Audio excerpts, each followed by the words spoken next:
So, Riley, welcome to Liverpool. How's your experience been so far? How was the first rehearsal? Thank you so much. It's been, amazing. I've never been to Liverpool. I've been to sort of every city and town around Liverpool, but never Liverpool. So I'm excited to be here. It's been really great, and the rehearsal has been really great too. I always say I feel like first rehearsals are a bit messy in the beginning. There's a lot of little things to fix and little pointers of where to walk and where to look and stuff. But really good, really positive, excited about the second rehearsal, which will be tomorrow. Now, you're, if I remember correctly, first on the running order for the second semi-final. Does that give extra pressure, or does it mean you can do your performance and then you can relax? Maybe a bit of both. I think there's pressure, obviously, because I'm the first one. I feel like I have a responsibility to open the show in the right way, and I think my song can do that. And then, yes, I'll be able to lean back and just enjoy everybody else. And what's it like when you walk onto the stage for the first time? When you've seen pictures of what the stage is going to look like, you've done all the rehearsals at home, but then when you finally get to Liverpool and onto that stage, just talk us through what that experience is like.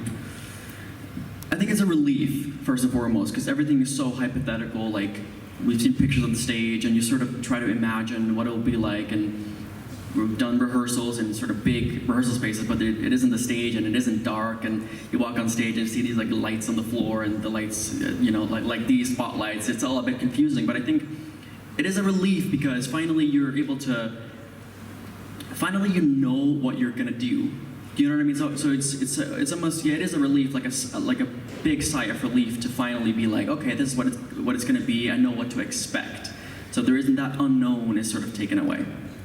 And what can people expect from your performance, without giving too much away? I think they can expect sparkle and colors and a lot of fun.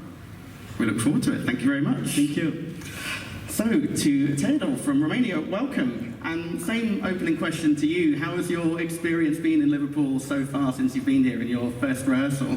Oh wow, okay, so ever since I arrived, I just got in my Beatles mood, and I have listened to like 20 Beatles songs on the way to the stage for the first rehearsal, and everything turned out so well. I mean, by the first time I stepped on stage, I felt some emotions I haven't felt in like 7 years, back when I was in the Voice of Romania, because the stages are kind of similar ground-wise, and so seeing all of those empty seats, it was a strange feeling, but I just had a lot of fun, and I thought that maybe when I was in The Voice, I was extremely shy, and I was literally in before my whole bullying period in my life that really changed me a lot, and so I took this first rehearsal as a rematch, me to myself, if that makes sense, yeah, and I approached it with a lot more courage than I did 7 years ago in The Voice.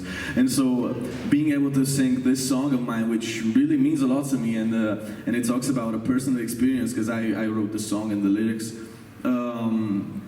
it really put me through a nice situation, and I really felt those feelings once again. It was really electrifying in a way. Talk us through what the song means to you and kind of the inspiration behind it. Okay, so the song DGT Off and On, well, first of all, I'm gonna spoil out the mystery. So the song is called DGT, which is Degete in Romanian, which is fingers, and that's why I'm having the huge hand, which is my best friend for now, yeah. So we can, my friend says hello to you, hello, okay. We did this. And so the song itself, DGT Off and On, talks about a war and love, and this whole battle in between logical decisions and emotional feelings in a relationship, and a tough love with a necessary evil to which you come back to no matter how much it damages you long term. And so the song itself talks about a really serious subject, and a part of this generic subject of love, which not many people talk about really in music. This thing that really damages you. It's something that more than a breakup. It's really damaging long term, and this whole serious subject is surrounded by the sexy atmosphere of the track, and this whole fusion of the instrumental, which brings together elements of rock and roll, blues, pop, hip hop, and R&B elements, and I think it kind of builds a new age Eurovision cocktail, if you may say so, and I think this is a really cool thing, and I really enjoy it. Many people told me that I must sing this song like 4,000 times, and I'm gonna hate it. I'm gonna be sick of it, but I still like the song a lot. I'm not gonna lie, and I'm really flattered and honored and grateful to be surrounded with all of you, because I really appreciate all of you guys. It's amazing. I'm really humble this now, but I really love you, and I love you all watching us here and online. It's amazing. It's wow. And we're so happy for you to be here. Thank you so much, Theodore. Thank you. So with your musical interlude there, singing of the bridges, that brings us nicely to Alika, representing Estonia this year in Liverpool. So again, the same question to you. How has your Liverpool experience been so far? Thank you so much for having me.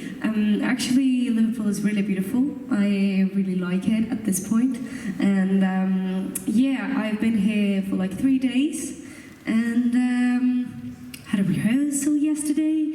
Today I'm here. So I'm not having a lot of time to just walk around the city, but yesterday I had some time and I really enjoyed it. Yeah. I always knew that Eurovision Song Contest is not similar with all those competitions which I had in my childhood, or for example Estonian Idol also, because Eurovision is, I don't know, it's about friendship and music and being all together in here, because I were on 5 pre-parties with all of them actually, and it was really fun, and we were all really supportive to each other, and yeah, and you can say that about, for example, some competition with only vocalists, because there is like real competition and you need to prove yourself and all of that.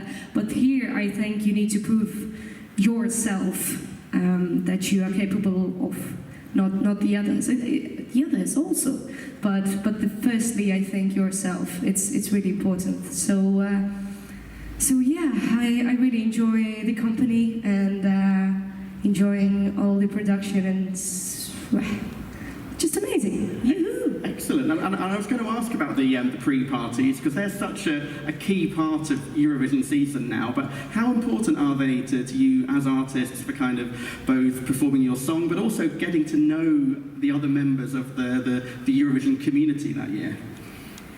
Yeah, the pre-parties were really, really great, and a lot of memories from there, but also, yeah, of course, tiring. But yeah, I think that the goal of the pre-parties for me was to open my heart, open myself to the people who are listening to my song at this particular moment, and because I think that this song has this simpleness, but at the same time powerfulness. So it's really important that people were at the same moment in the building to listen to it live. So yeah, and also I think the really good plus of those pre-parties is that we are all already friends now. So we are not awkwardly sitting here and like, who are you? Sorry. So so we know each other, we laugh with each other, having a great talk. So I think this is also a really important thing, because we have a lot of people around us right now on the Eurovision stage and also in the semi-finals. But with those pre-parties, now we know each other and we're just gonna have fun. Excellent. Thank you very much. Thank you, Alika. Thank you. Now, speaking of having fun, from Slovenia, we have a band, Joker Out, and you look like you've been having a lot of fun over the last few weeks. I've seen a lot of your social media, seen you at the pre-parties. Just talk us through how the last few months have been for you since you were announced as Slovenia's representatives. Well, thank you very much for having us. Just like Alika said, it's been really an incredible experience these last 2 months. We've been internally kind of saying that the whole pre-party experience was really more of a traveling circus, let's say, or like a school trip, because of all of the delegations, all of the artists. We really got to be good friends with all of them, and just like Alika said, we can imagine how it would be to come to Eurovision and to meet everybody for the first time. It's a much more comfortable experience right now that we don't have to look at each other as competitors, but more as musical colleagues. So we're very happy for that. Great. Now, I know you get this question a lot, but I do find it fascinating. One of the things I love about your song is that it is sung in Slovenian. Was that a conscious decision? Why did you decide to send a song in Slovenian? I think it's part of a trend. We've seen more and more songs recently not necessarily being in English. And talk us through that. I think, as we're all big fans of Eurovision, we've always loved the magic and the colors that languages add to it. You know, hearing people sing in their own languages, always a bit different than when they sing in not their native tongue. I think you are probably most honest in the language you think in. And it's also very fun not to know what the song is about, you know, in the exact same moment. You kind of have to turn on your other senses and think, what is the voice giving me? What is the mimic giving me? What is the movement giving me? What is this song about? So we think that we are representing our country, we are representing our fans. We've gained success that we gained in Slovenia with singing in Slovenian, so we thought it was only right to represent ourselves in our most original and honest way.